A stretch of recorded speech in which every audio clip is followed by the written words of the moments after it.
This is WWE superstar Drew McIntyre, and you're listening to the WWE Podcast. The champ is the one that everybody wants, me. Becky Lynch is going to WrestleMania. Claymore! Austin 316 says I just ripped your ass. This is my idol. You're going to acknowledge me. All right, everybody, guys and girls, welcome back to another edition of the SmackDown Review right here on the WWE Podcast. As always, I'm one of the hosts here on the show, Michael Ritter. You can find me on Twitter at Michael5Ritter and on Instagram at MichaelRitter5. Also the host of the Football Function Podcast. We'll get into that here in just a little bit. Joining me on today's episode, the 80th edition of the SmackDown Review since I've been at the helm here. I'm keeping count. Don't worry. John Carrasco. John, how you doing, bud? Thank you so much for coming over here. Doing it a little bit later than usual. Obviously, I'm going to tell the listeners why here in just a little bit, but how you doing? I'm doing pretty good, man. I'm definitely, feeling that little beat train from work and everything like that this week. So, definitely trying to find a little bit of more energy to kind of go through the week. I know we got another work day and everything like that, and it's going to freaking kill me, but got to get it done. Yeah.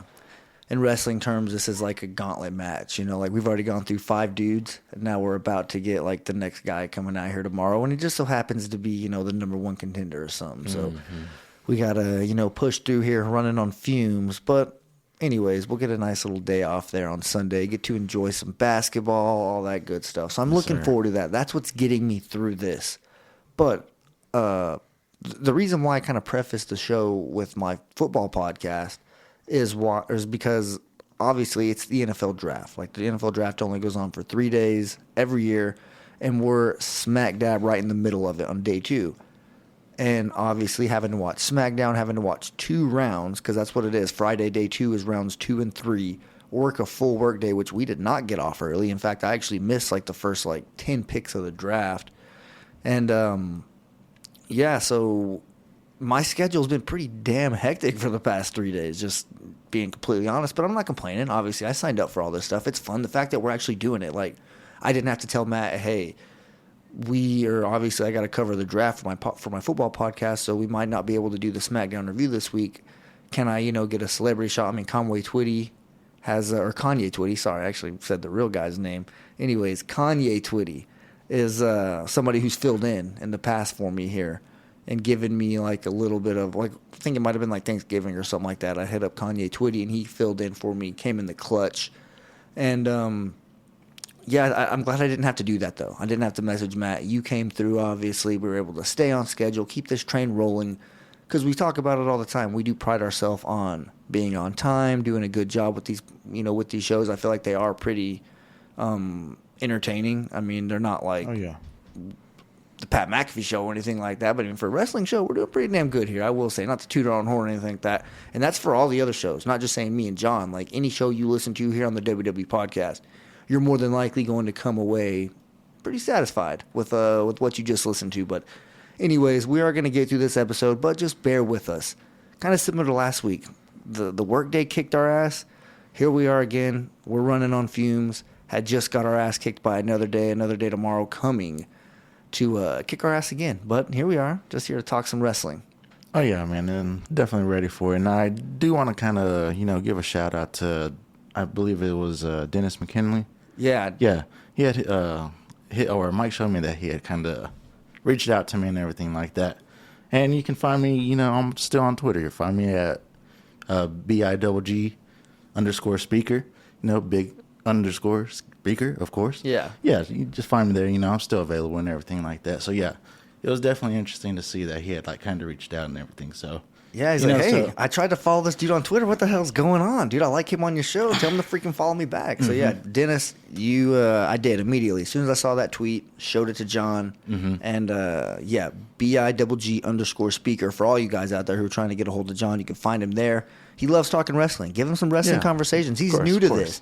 Ask him some things. Shoot him some things to watch. Give him some suggestions, all that good stuff.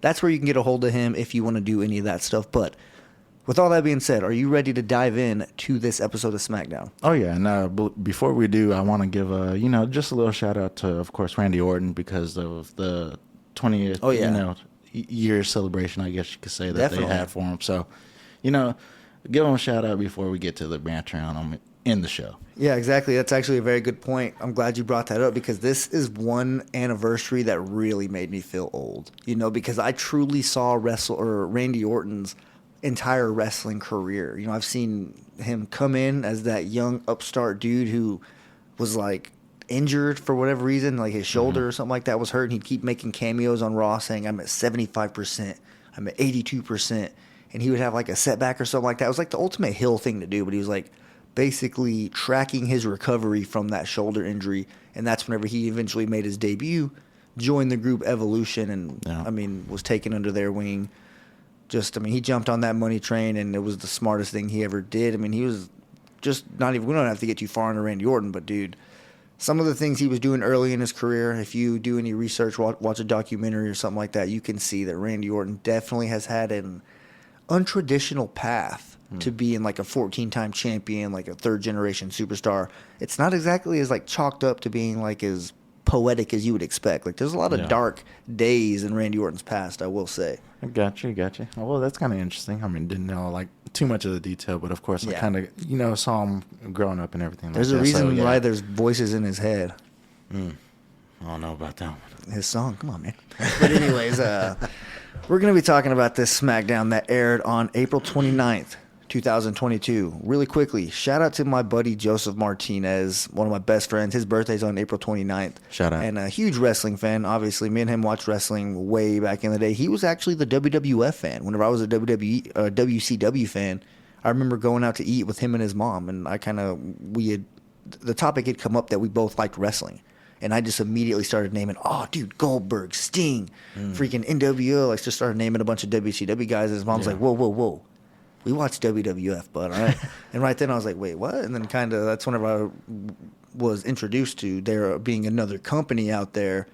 And just where I was from, like the cool kids watched WWF. Like all the cool kids were watching that back in the day. And I was kind of that weird kid over there watching WCW, I guess. I don't know. I enjoyed all professional wrestling, but I just wasn't like, I guess, privy to just being able to watch whatever I wanted. I had to watch whatever was put on the TV. They just so happened to put on Monday Night Nitro, and I was ready to rock. But anyways, like I said, happy birthday, Joey. Appreciate you for listening. Obviously, he's been tuning into this show for a pretty long time since we've been doing it, since I've been doing it over damn near 2 years now. So shout out to Joey. Happy birthday, bud. But we will go ahead and dive in here to this SmackDown. It starts with the steel cage. Now, I thought this was going to be the main event. I really did. Whenever you start a show with a steel cage, you're kind of raising the bar that this is going to be a pretty good show. And I did feel like this show was pretty entertaining. I had to kind of rush through it, fast forward through all the commercials. Didn't really get a chance to watch any video packages or entrances, but I was able to watch the in-ring action, the backstage segments, all that good stuff.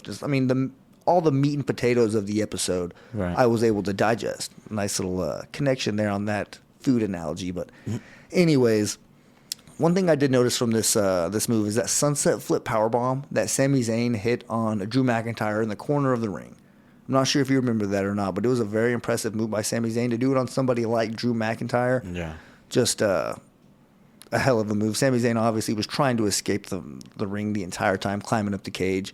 Was never able to do it. Drew McIntyre wins with a Claymore like you would expect. And that's not the last we see of old Drew McIntyre in this show. Well, I think it was freaking interesting, man. Like you said at the beginning, like, of course, like you'd say, you'd expect it to be at the end. But I thought, like, I don't know, man, because I had the anticipation to seeing this from, like, last week, like, ready, so for them to start it off like this, I was like, okay, let's get it going, so I don't know, but I do think, like, Sami Zayn, he had his chances, I was like, what the heck's going on there, I didn't think it was going to, like, go that way, because that first one was kind of quick, the way he was getting out, and I was like, there's no way he's going to, escape and stuff like that, so I was like, Drew, you got to get up, but he did take some freaking, like, a hell of a kick, or a haluva kick, yeah. Sorry, let me correct myself right it's there. It's all good, yeah, go ahead. But yeah, that was a nasty kick to the face right there. It was. Sami Zayn is one of the best in the business. Him and Drew McIntyre, I mean, they both know how to work. So that's one thing. You get those two together, they'll put on a damn good show. But Drew McIntyre gets the win like you would expect. We will see him a little bit later on in this episode of SmackDown. Up next, though, Happy Talk with Happy Corbin. He's out there, and he kind of just starts roasting Madcap. He obviously takes credit, says that he made him the man that he is today, yada, yada, yada. He threatens to destroy the Andre the Giant Memorial Trophy, and he has that hand-delivered out to the ring, because remember he stole it last week or something like that. I don't remember exactly what happened. Yeah. Like I said, it's been a long week. He had beat him up, and then he took it from the little side. Yeah. Well, he has it hand-delivered, a pretty big-sized, I guess, employee is the one who delivered it out there. And and Happy Corbin picks up a sledgehammer, or he threatens to hit it with a sledgehammer. Sorry, guys. I'm a little bit loopy there. But Madcap Moss is disguised, and he is the one who picks up a sledgehammer. I knew somebody was picking up a sledgehammer. It ended up being Madcap. I thought the way he was grabbing it, how he had his hand there on the end, I thought he was going to do it. I really did. I was like, oh, man, Triple H used to do this on a weekly basis. Like, I loved whenever he did that. It looked so badass. I was hoping that they would bring it back, but they didn't, obviously. He swung for the fences, but he just came up a little bit short. Yeah, I was like I had mentioned off air, man. I had picked up on it that he was like one of the and I didn't. It up. It was freaking crazy. I was sitting there like with my lady and everything, and I had told her, that's Madcap right there. So I was already like expecting something to happen. So it was cool that it kind of like evolved that way. But I mean, yeah, dude, that freaking sledgehammer. I thought he was about to take one to the face. I was hoping he did. Yeah, just right to the top of the head. Get your hand there. If you do it right, you can do this. But I mean, it's 2022. They're never going to bring somebody back has to pick up on it. The direct headshots. I wish they would. Yeah, I mean, whenever they do it with the championship belt, and that actually reminds me of something Paul Heyman said a little bit later in the show, which I cannot wait to get to. But anyways, I agree. This was pretty cool. I mean, they brawl clearly, and it's not the end, or it's not the last that we're going to see these two guys go at it. But let's see here. Ricochet versus Shanky up next, a match for the Intercontinental Championship. What'd you think about this? It went on a little bit longer than I thought, just because, the mismatch there, I thought maybe Ricochet would, luck into a win pretty early. And he did eventually get him with a roll-up, a pretty obvious move there. But this match went on a little bit longer than I anticipated. Shanky doesn't look like a guy who put on, 8 to 10-minute matches on a regular basis, I guess. Yeah. He just seems like more of a quick match type of guy. Well, he was actually pretty impressive, man. Rather than the past times seeing him always get beat up and stuff like that. Yeah. So, I don't know. I was actually kind of following him. It makes you want to see a little bit more. I guess you could say, yeah. So, it is kind of interesting, what happened at the end. I'll let you get to that. But, yeah, I thought the match was good. Ricochet, he definitely took a beating for sure, bro. Yeah. Some of those slams and, elbows that he was taking. Oh, yeah. I was like, what the heck? Because that's a big dude. Yeah. But, yeah, other than that, I thought it was a good match, Yeah, it definitely caught my eye, the way that Shanky was kind of hanging in there, and it makes you want to see a little bit more. Kind of how they eased us into Omos, as far as, him in the ring. At first he was just walking out, and they're like, whoa, who the hell is this big-ass dude, And then eventually we start seeing him in the ring on a pretty regular basis, but... Yeah, I feel like Shanky's somebody who you could definitely expect to see a little bit more of as weeks continue on here on SmackDown. But after the match is actually where things get really interesting. Shanky and Jinder Mahal getting a little bit of an altercation, kind of like that first little just not seeing eye to eye. Jinder looks like he kind of gets upset at him, and he just Shanky just puts his hand and says, "No!" and just kind of stops him, and then that's pretty much all it is. I thought maybe we'd see a shove or something, but... Right. That's pretty much all that we got there. Yeah, I was kind of... it's interesting to see that because, putting them two guys together, it's a good match. That's a good match right there, too. Why would you do right it? off the top? So I'm kind of already thinking, we're seeing, some good potential from Shanky right now. What can this, turn into, long road, Yeah. So I'm with it. Yeah, that's why I think, if it's not broke, don't fix it, I actually, for the first time, I feel like Jinder Mahal feels like he's in a natural role. He's not just going out forced. He actually has some goonies, or at least he did whenever he had Veer Mahan and Shanky. Now he only has Shanky, and I'm actually extremely surprised that those guys have lasted. I know Veer kind of got repackaged a little bit, got a really hyped up debut, but Shanky, once I heard that name the first time he ever showed up on my TV and I heard Shanky, I was like, that's not going to last. Like, this dude's about to be gone. And surprisingly, I have to admit when I'm wrong, he's actually stuck around.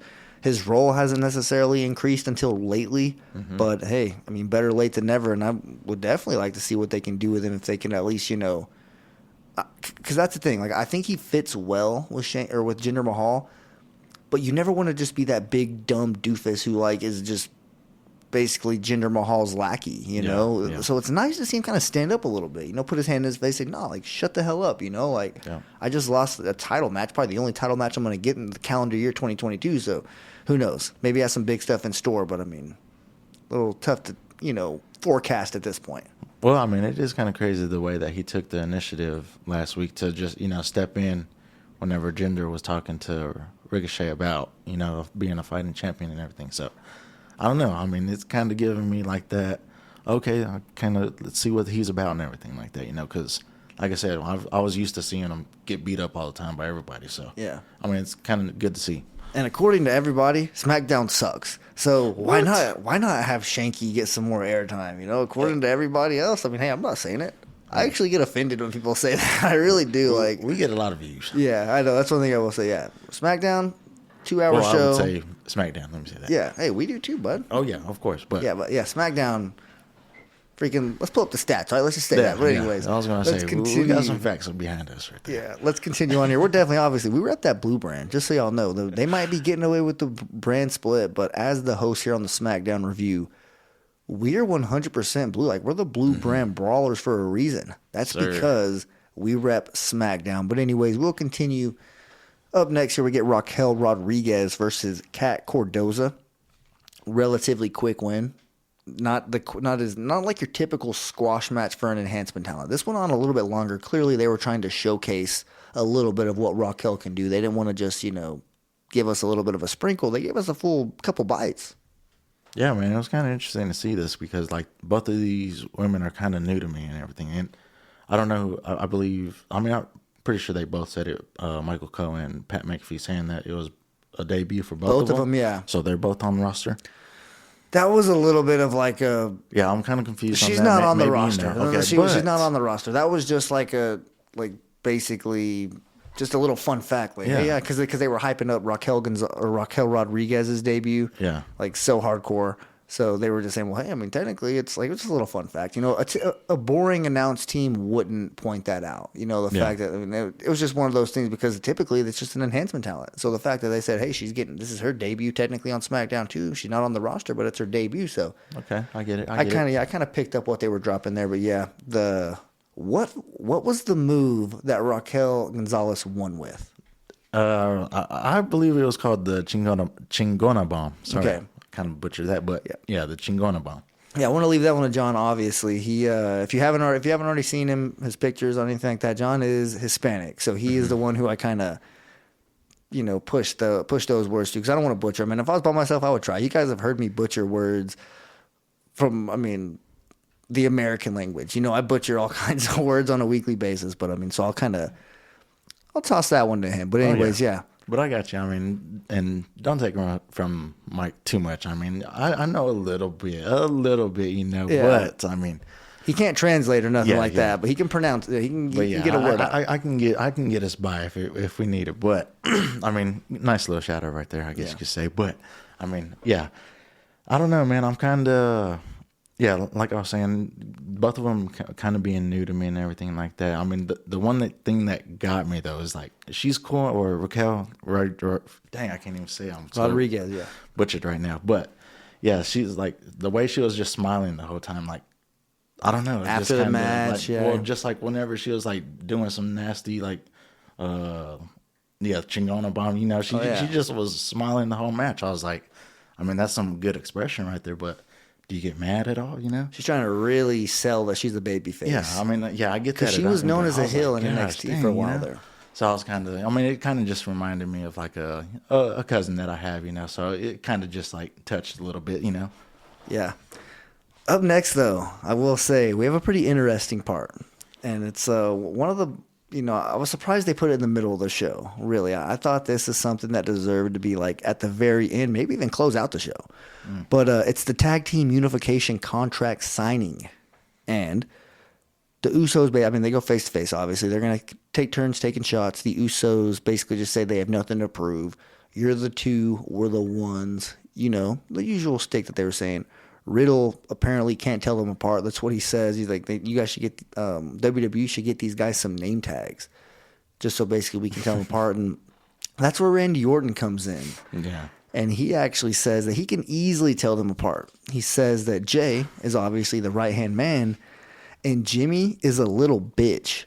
That's what he said. It's a PG show, but hey, if it's on the PG show, that's what he said. Quoted. So it was not. That's for sure. Was not wiped out. It wasn't bleeped out. It wasn't, sometimes they'll just, have like a blank airspace. So you can tell, wait, what the hell happened there? Because like if someone in the crowd yells the F word, they'll do what they can to kind of bleep that out. But anyways, as soon as he said that, Usos jump across the table. All hell breaks loose. It's almost like Randy Orton shouldn't have said that because, the goal was to get that contract signed. And so you can have a regular two or one team on another team unification match for those tag team belts. But because they didn't get that contract signed right then and there, the brawl breaks out. Eventually, RK Bro kind of gets the upper hand, but Roman Reigns' music hits. He starts to make his slow entrance, and I guess RK Bro just thinks that it's a video game and the Usos are going to stay down forever because they just turn their backs on him. Like, they're just like facing Roman Reigns for like 3 minutes or however long it takes them to come out. And, of course, they get attacked from behind, hit with the 1D. Roman Reigns goes out there. He rips up that contract, shoves it in Matt Riddle's mouth. Dude, that was disrespectful. Savage mode. He's on God mode. Now he was on Savage mode tonight. But, shoves it in his mouth. They're beating the hell out of RK Bro. And who comes out? None other than Drew McIntyre. Roman Reigns' next opponent. We finally get to, I guess, see the beginning stages. That the granite floor has been laid for a Roman Reigns versus Drew McIntyre program at, what is it? Clash of what?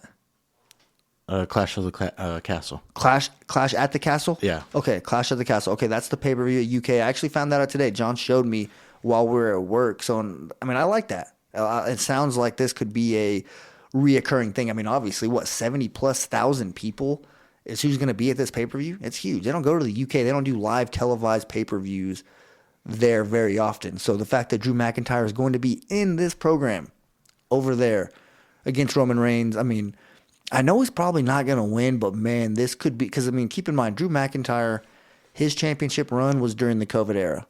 He is a 2-time WWE champion, has had the championship in front of a live crowd 0 days. 0 appearances in front of a live crowd with that championship. That's just downright wrong.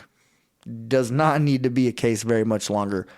I know Drew's got a long road ahead of him. Like he's not near the end of his career or anything like that. He's like just hitting his prime. I feel like he's just now kind of like he had to leave WWE, reinvent himself, come back. He's in his groove. He's trying to soak this up, this version of Drew McIntyre, and he's only getting better, as the years go on. And so it's not like this is his only chance to get that opportunity, but man, in his home, country in the United Kingdom or whatever.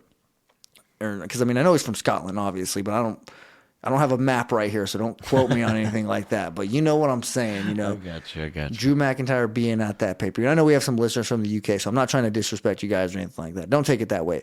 But anyways, I'm just, I'm not a huge geography person. But anyways, continuing on there, needless to say, I'm a Drew McIntyre fan. As much as I love Roman Reigns, I love Drew McIntyre just as, well, maybe not just as much, but Drew McIntyre's the damn opener of the show, for Christ's sake. He said my damn name. Yeah. That's got to count for something, and I've got a picture of Roman Reigns, so there's a little bit of, a couple fights going on there, I'm torn here. I love this matchup. It's the perfect babyface versus the perfect heel, and obviously we're going to hear a little bit more about this because Paul Heyman finds, who is it? Adam Pearce. And he calls out, or this is what I was saying whenever I mentioned something that Paul Heyman says in the show. He specifically called Roman Reigns the undisputed champion.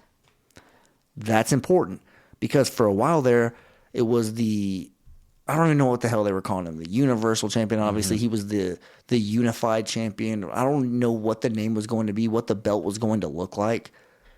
But I think they finally stuck on a name. And I don't know. Paul Heyman's very calculated. He doesn't say things like that by accident. You know, he's not going to let something like that slip. I think they were kind of testing it, throwing it out there, seeing if maybe people like us are going to catch on to it. And I did. I noticed that whenever he said Undisputed Champion, it sounded nice. It just sounded perfect. I was like, come on, right there. Just leave it. Even just the WWE Undisputed Champion right there. I mean, that's your name. That's your belt right there. And I mean, I feel like it's fitting for a top championship. Do you agree, or what did you think about that? Sorry. Well, I mean, honestly, I didn't actually pick up on that. So that's kind of a good thing that you kind of pointed it out to me. Because, I mean, you know, Paul Heyman, he's kind of, like you said, he's direct with what he says and everything. So, I mean, yeah, of course, I mean, there's meaning to it. But yeah, I didn't pick up on it. So it's kind of good that you showed it to me. But I don't know, man. It's kind of, yeah, it's hard right here, you know, because like you said, Drew McIntyre, Roman Reigns, you know, that's what we're kind of going to evolve to, you know, long run. So, I mean, it's hard to kind of side here. But, I mean, I don't know, man. Just the way everything kind of happened, you know, with the signings and stuff like that, man, I don't know. I mean, I thought it was going to just happen right then and there. Like, they were just going to grab all the stuff, all the belts, you know, and just take it, you know? Oh, yeah. That was just what I was thinking right then and there whenever he shredded the paper. But I was like, what? You know? But, I mean, it kind of played out different, but that was just my idea on it. Yeah, and in the context of how Roman Reigns brought up or how Paul Heyman brought up Roman Reigns. Sorry, I know I probably messed that up there. But anyways, I mean, he was basically just telling Adam Pearce that you want to stay on his good side. You know, you want to stay on the Undisputed Champion's good side. And after saying that, he pitches a 6-man tag match at WrestleMania Backlash between Drew McIntyre, RK Bro versus the Usos and Roman Reigns. And he says he was going to go to the board of directors because Adam Pearce says he can't change the match or whatever. And then Paul Heyman says, well, I would hate to have to go to the board of directors and say that you are preventing the WWE Universe from getting this match, you know, trying to make it seem like that, trying to twist it a little bit. And eventually we do get that graphic. It pops up before the show ends. And that match is made official. It is a 6-man tag match at WrestleMania Backlash. So the Unification title match for the tag team belts is no longer, it's on pause right now, I guess. I guess they're maybe holding it off because I don't know if the goal all along was just to unify those belts or if it was just like the storyline kind of allowed them to do so. You know, Roman or the Usos and RK Bro, just kind of how it worked out. I mean, I feel like obviously it was done on purpose, but why I don't know. It's just weird that they announced it for WrestleMania Backlash. We had the contract signing, and out of nowhere, bam! It's like it's no longer a unification match, or is it still? Is the 6-man tag match still going to be just? I mean, if Roman Reigns pins Drew McIntyre, do the Usos get the belts? Like, that's kind of weird. I'm not really sure the dynamic or what they're going to do there. If we're just going to get that unification match a little bit later, I'd be fine with that, and they're just going to give us a 6-man tag match. I don't know. It just kind of, it's something that popped in my head. I was like, well, I wonder what they're going to do, because they're definitely taking a different avenue than I thought. Yeah, man, like seeing all this like start, like I wouldn't even say like start happening, but like how like Drew McIntyre and RK Bro like kind of lined up on the ropes, looking at the Usos and Roman walking out. That was kind of like, that's a freaking squad right there. Yeah. You know? I was like, that's kind of a force, you know. So putting them and then the bloodline together, I mean, that's gonna be interesting too. So I'm with that 6-man tag match, but yeah, I mean, I don't think it's gonna have like anything to do with the, you know, the belts. Yeah, I think it's kind of you know, evolve itself a little bit farther in the line and stuff like that with unifying. But I mean, that's just how I'm seeing it. You know? They could be. Hey, hold on. We're booking this UK pay-per-view that's going to be huge, 70,000+ or whatever. Yeah. Let's have a unification match at that pay-per-view. Dude, I think that, as you were saying that, I think that's what I, like, It was like, okay, yeah, that makes sense. Like, I mean, that's just kind of how I see it. I mean, because, of course, I mean, Roman wouldn't just say, I don't think he'd just say something about unifying, you know, for no reason. That's why I was so surprised that he ripped up the thing. I was like, dude, it was your idea. You're the one that told him to go to Raw and unify the belts. Yeah, and then you rip up the contract. Like, Dude, it's a whole different like thought. You know, I thought they were just gonna because That's what I'm saying. It's everybody like was weird. everybody was already knocked out. You know, Randy Orton had took 2 of the freaking 1D or no, he had took the super kicks. okay, yeah, you're right. Yeah, my bad. And then Yeah. they were all knocked out. So I thought they were just gonna take the belts and go. You know, that was my thinking on it. So I mean, it kind of threw me for a twist too. So I don't know. Right here. Yeah, this is getting interesting. They're definitely. I feel like it was kind of predictable where I thought the Usos were going to get the unified belts, and now I'm just like, man, I don't know what the hell's going on here. Yeah. I really don't. But It's interesting for sure. let's see here. Continuing on in the show, what happens next? Oh yeah, Naomi versus Shayna Baszler. Naomi wins, and Natalya. She comes in and gets a little bit of a cheap shot on Naomi. Sasha Banks obviously gets involved, and then Natalya ends up putting Sasha in a sharpshooter, kind of like right there between the ropes. It was actually a weird placement, but I mean, you can get creative with it, I guess. Whenever Natty had her in that sharpshooter, damn it, dude, it's at the end of the show. I am trying to get through this. But anyways, while Natty had Sasha in the sharpshooter, hey, that's a tongue twister for anybody, all right? But yeah, while she had her there, Shayna Baszler actually had Naomi in the center of the ring and did that like arm thing where she like steps on her wrist and then stomps on her arm, makes it go in that weird angle. That looked like it hurt. Yeah, this is what like they've used this as a storyline way to write people off TV. Like whether it's for a short period of time or in Nia Jax's case, I'm pretty sure this was like the last time we saw her whenever Shayna Baszler did this exact thing. Mm-hmm. Not 100% on that. Don't quote me or whatever. I remember that though. Yeah. So, and Eva Marie, the same thing. She was. I mean, I don't know if this was like her last, like, I guess, airtime, but I know that she got one right before she was let go, and I think that this was just for a while there. That this was just like the. What did they? I forgot what they called it, like the future endeavor stomp or something like that. Because once Shayna did it to you, they'd write you off TV and you'd get future endeavor. Like we wish them well in their future endeavors. Yeah. Like so, yeah, that was kind of just a nice little new name to that move. Obviously, they're not going to call it that, but just like for us fans that know what it means.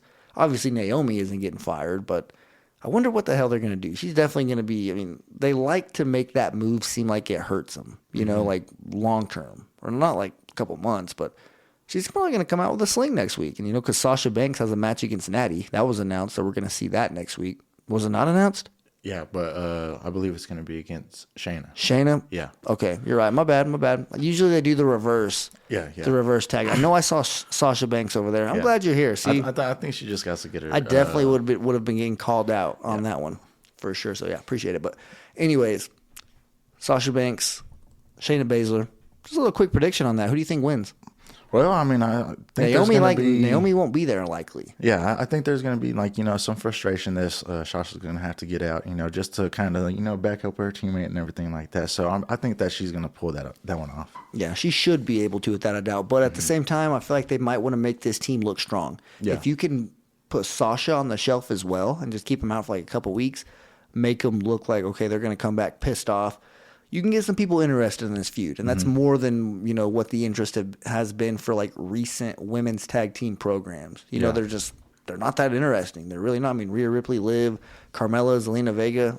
It's never really done it for me personally. I can't speak for everybody, but in terms of like that division as a whole, it's lacking a lot. Mainly depth. Legitimate, credible teams. That's another big one like that. Like we need some teams in order to have a division. Somebody mentioned this on the mailbag, and I've never been able to shake it. Getting rid of those women's tag team belts and just bringing in a mid-card women's title. Similar to like the US and the IC, like what that is to the WWE and Universal, how it's like the mid-card belt where people like Ricochet have a chance to be a champion, Yeah. I feel like you can do that. Like your roster is structured for a mid-card belt because it's not structured for a tag team division.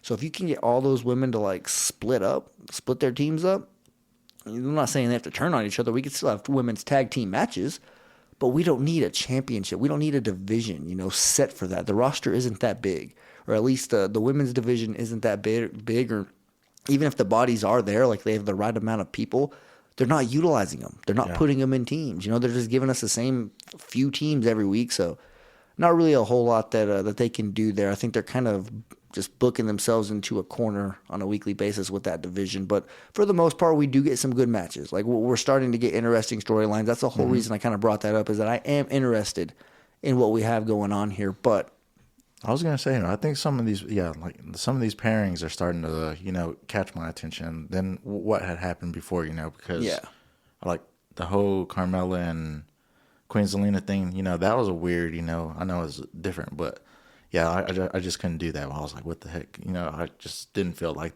Carmella was really a fighter, and I kind of felt like, Queen Zelina, she was the one that was putting in most of the work for that. So I don't know, I just wasn't interested at the time, but like the pairings that they're starting to do now, like the way they had Sasha and Naomi's a great team. Yeah, but like Liv and like Rhea, I didn't want to see that that split dissolve and everything. Yeah, but I mean that was a good one. I thought, so I don't know. I guess the fans really aren't into that or something like that. But I mean, I don't know. I just thought that was a bad split, I guess you could say. But I don't know, man. The way that this is going, Shayna and Natty, I mean, they're a force. Of course, very brutal.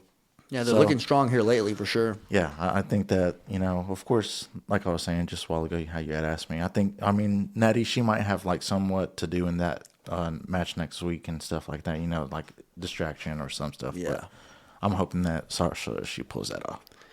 Me too. Up next, we get a little bit of a 2-for-1 special. We get two matches. First, it's Xavier Woods versus Ridge Holland. Woods gets another win with the backwoods. Pat McAfee says the backwoods always hits. That was funny. And Sheamus calls out Ridge, basically just says, what the hell are you doing here? Let me show you how it's done. And then he immediately challenges Kofi. This is an old-fashioned battle of the 09 roster. These two dudes were both on the roster in 2009. But anyways, Kofi versus Sheamus next. Sheamus catches Kofi with that knee whenever Kofi jumped off the top turnbuckle. Did you see that? He caught him with the knee right to the face. Oh, yeah. Yeah, and then he hit him with the bro kick and then picked up the win. And that's whenever Ridge Holland powerbombs Xavier Woods through that table after the match is over, right there in front of Pat McAfee. So, yeah, that was a pretty good one. At the very beginning, man, you know how like the New Day theme song comes on, Big E's voice. I'm kind of Pat McAfee had mentioned it too. I'm starting to miss him. Oh yeah, he's definitely like you feel his absence. You really do. Yeah, it's kind of crazy. Just like. Without him there, cause I know they were already like split and everything like that, but like just hearing his voice, I was kind of like, God, where's this dude at? Of course I know he's hurt and everything like that, but God, it's just crazy. But I mean, I don't know. I thought it was a good one and everything like that, and I don't know. I mean, I'm kind of curious what's happening with Butch. I'm like, where the heck's he at? I'm like, what the heck's he got? No one knows where he is. So I mean, now that I don't know. I wasn't interested in it before, but I mean, now where the heck's he at? That's kind of kept me on board with the two. So I don't know. Yeah, I mean, I have no idea where Butch is. Number one, and number two, I agree with you as far as Big E. Like, you do miss him. You miss his presence, and it sucks, man. The harsh reality is we may not see him for a while, like if ever again. And I don't want to even like think about it like that, but dude, it's true because. That's a serious damn injury, broken necks with wrestling. I mean, yeah, he's going to be able to walk. He's going to be fine, but he's not going to be able to compete the way he did anytime soon. At least that's my idea about this. Why would he? Like, you want to take this serious, the recovery, everything like that. You don't want to tweak anything because, obviously his life is more important than him getting back in the ring. But I hope I'm wrong. I hope we see Big E back sometime soon and looking like himself and all that good stuff because just seeing him, the way that happened in Birmingham, Alabama that day, that SmackDown that we were watching, just you don't want to see it in like that. You can't see it in like that. I think he's a fighter. Obviously he's going to be trying to come back. He's Big E for Christ's sake. But it's just as someone who's like so over with the crowd and like the crowd just like organically got behind. That's like the last person that anybody would picture that happening to. Yeah. So we definitely, well wishes to Big E. We want him back. Like I'm glad you pointed that out because you miss him, man. You don't want to see somebody get put on the shelf like that whenever they're in the prime of their career. They fought and clawed to get to this point where he just had a single run less than a year ago. He's still featured. He's back with his boys. It sucks, man. But anyways, we'll continue on here. Lacey Evans, Chapter 4. She talks about her father disappointing her and all that stuff. snooze fest. I'm sorry. real. I mean, on a night where I was already tired, WWE's got some balls putting this late in the show, I will say, because, man, I was trying to stay awake there on the couch. Chapter 4. Chapter 4, man. Jeez, dude, come on. Book or something, you know? Like, and every single one, it's like, all right, look, I'm going to be honest. I feel for her, you know, everything she's talking about. I don't think she's lying. Anybody who's been through that, you know, a parent who's not there and all that stuff, you know, I don't want to like completely just disregard that. Mm-hmm. But they're putting this storyline, you know, mode. They're making it part of her shtick. And number one, like I said last week, bring her out. Like, why do we need to see her keep doing this? Because that, number one, like, if she came out and picked a mic up and said exactly the same promo that she's saying on that video package backstage, I would be more engaged. I would be more interested. I was like, okay, what's going to happen here? Something might happen. Somebody might come out. But whenever it's just a video package and she's saying the same thing that she said last week, just a different sad story, I'm like, okay, like, we know that you've been through a lot, but at the same time, we saw you on the main roster for like 2 to 3 years being an absolute B-word to everybody, you know? Like, so it's like, yeah, we get it, but hey, you're no freaking, you know, you're no nice lady, all right? Like, so let's just take it easy there, all right? But anyways, like I said, I mean, this is just one of the things that I'm like, man, if you're talking about, if you say bad stuff about SmackDown, obviously we like to defend it. But if you're coming at this section, or if you're coming at this segment of SmackDown, you're gonna see me standing right there beside you talking crap, all right? Because I definitely want to see this thing, you know, evolve a little bit into something else. Because yeah, I mean, Chapter 4. At this point, I'm counting. You know, I'm 100% trying to see how long this is gonna go. Right now, my over/under's at 12. I don't know who is, you know, going to take that. I assume a lot of people are going to take the under, you know, but That's who knows? Odds right it's a long time. Sure. They could take the Veer Mahan approach here, you know, real slow burn. Well, I mean, I agree with you, man. I'm like you said, it's snooze fest. You know, I whenever they mentioned just Chapter 4, bro, I was just like, why? You know, just what's the point? You know, gotta take a piss. Sorry. Well, not even that, bro. Like I put my pencil or my pen down and everything like that. I didn't even really care for anything really. I was trying to eat my Chick-fil-A and everything, so I was just having my little Chick-fil-A shout out. Yes, sir. But I don't know, man. Now I kind of feel like it's being like really forced. There's no outfit change. Same red lipstick. I don't know. She's a good. I don't know if that's acting. Yeah. I mean, she definitely tears herself up in a good way. She's definitely choked up and everything like that. So I'm not saying like acting for sure. I mean, I'm pretty sure the stories. It's probably like 65-35. But yeah, I mean the way she tells it, I mean, you can definitely tell like there's passion behind it and everything like that. And then of course I'm all for a powerful woman, somebody that or the way she was coming up, a strong woman, stuff like that. So I mean that's always a good thing, but I'm not gonna beat that and everything. But yeah, now I just feel like it's just too much. So what'd you get from Chick-fil-A? Chick-fil-A, I had 2 regular sandwiches with American cheese and a large sweet tea. Large sweet tea, no fries, no waffle fries. Oh no, I had to just go for 2 straight sandwiches. Yeah, I mean, especially after the day. I was like, I don't know, man, because Lexi, she said that she had ate like 2 hours ago. So she wasn't really hungry. So I was like, I don't know how you can, or do that to me. I'm over here starving and stuff. Like, you ready to go ahead and give me some dang food? So. I don't know. It was just funny, like the little interaction that we had right there, because I was over there freaking riding and everything like that, and I'm over here looking at her like every 3 minutes. Have you ordered? No. I don't know. It was just funny. But yeah, shout out to Chick-fil-A, like you said. But I don't know, man. Yeah, I do the double entree as well. I will say I usually go Chick-fil-A sandwich, no pickles. Okay. And then I will get a 12 count. Chick-fil-A nuggets with some Chick-fil-A sauce. Throw some Chick-fil-A sauce on the burger as well. You got the nuggets there. I'll get a blue Powerade, maybe a sweet tea as well. Oh yeah, I'm pretty flexible with the drinks, But anyways, I had to get that little shout out there. That is 100% more interesting than the Lacey Evans stuff.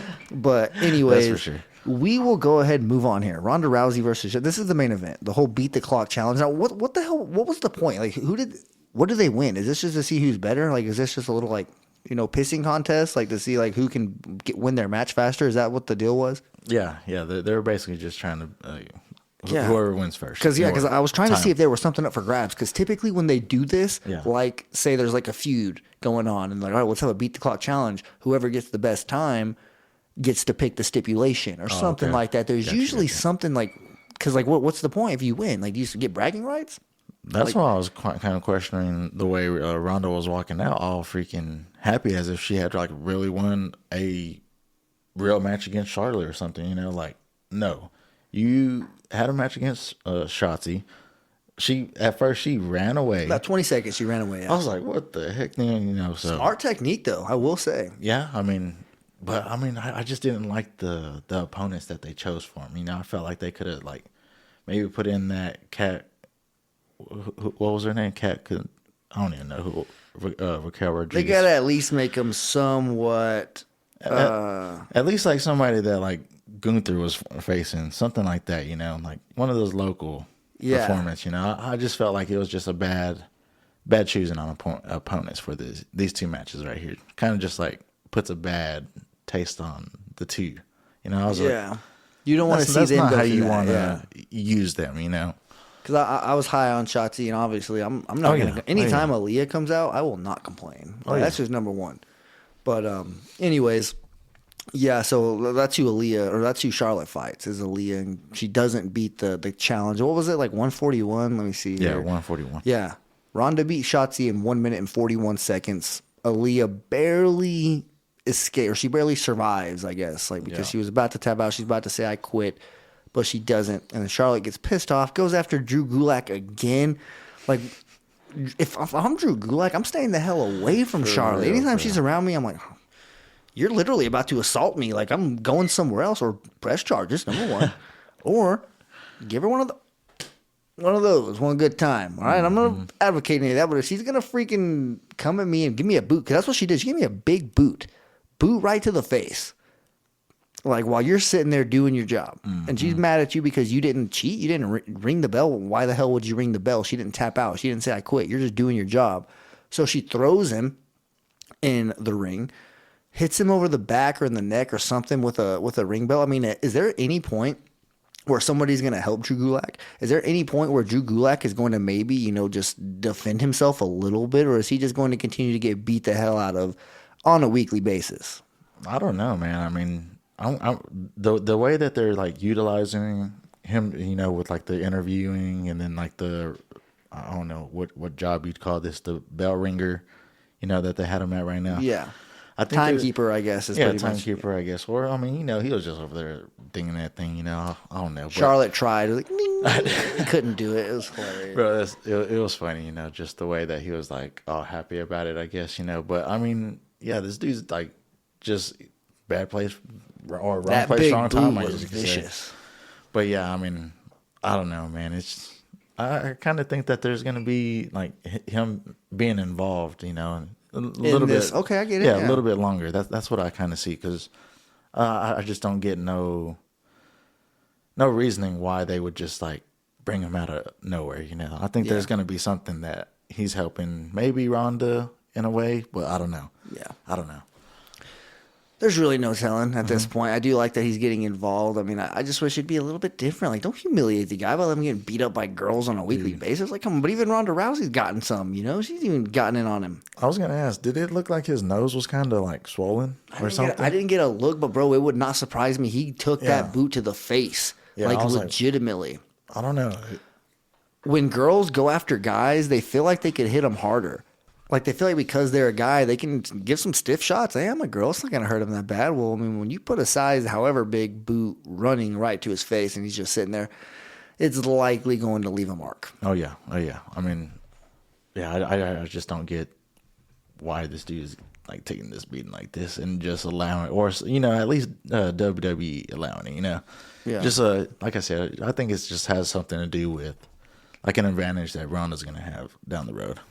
I agree. So that does do it for us here on the SmackDown review. That's how the show goes off the air. Ronda Rousey wins the Beat the Clock challenge. I'm not really sure if that's going to have any type of like payoff or anything like that, or if it's just giving her some more bragging rights, because right now Charlotte does have the bragging rights for getting the win at WrestleMania. So I guess we can just kind of see what happens there, see how it evolves. we got one more SmackDown before WrestleMania Backlash. So that's the go-home show. Yeah. And, I'm ready for it. Did you happen to see the tables match that they're going to be next week? I did not. I was fast-forwarding. If it was not a match like going on or a backstage package, I'm sorry. Okay. I knew you were going to be here, so I was like, I cannot. I don't got the time for this. Well, I think that's going to be pretty interesting. Of course, it was just showing like the matches for next week. Yeah, I wasn't quite sure, but I have to check it out and everything like that. But I am interested in it. And, tables match, that was like a big deal for me whenever I was younger and stuff like that. So, definitely ready to see that. But, whether you're 6 or 60, tables matches will get you going. I promise you. I love tables matches. But anyways, with all that being said, I go ahead and sign off really quickly here. I do appreciate you guys for tuning in to the SmackDown review, obviously. Hope you enjoyed it. Hope you will come back next week for the go-home show. Hopefully we won't be quite as tired. I know me and John have been some, tired SOBs here lately, but hey, it's just peak season. Like I said, we do like yard type work, obviously. So like right now we're doing a lot. Like we said last week, we unloaded $25,000 worth of flowers. Well, tomorrow we're about to have to plant a good amount of those. So it's not going to be fun by any means, but hey, it's just part of life. And, we're going to have some podcasts to listen to and all that good stuff and just, get to look forward to a day off after that. So I hope you guys all have a damn good weekend, though. I hope you guys enjoy whatever it is that you have going on.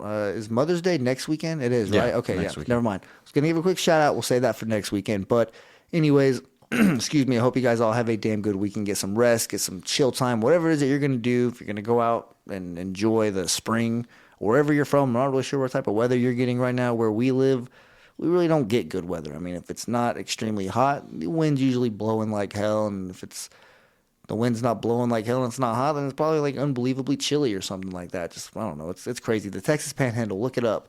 It is a nightmare when it comes to weather. But anyways, guys, it is late as hell. So we're going to go ahead and sign off here. But hope you guys all have a damn good weekend. Like I've said probably like 3 times. Walk passionately in the direction of your dreams. And I'll talk to you soon. Thanks for listening to the WWE Podcast. Don't forget to subscribe on your favorite podcast app so you don't miss a show, or head to WWEpodcast.com. And for all of these shows ad-free, head over to patreon.com/WWE Podcast. Until then, we'll see you next time.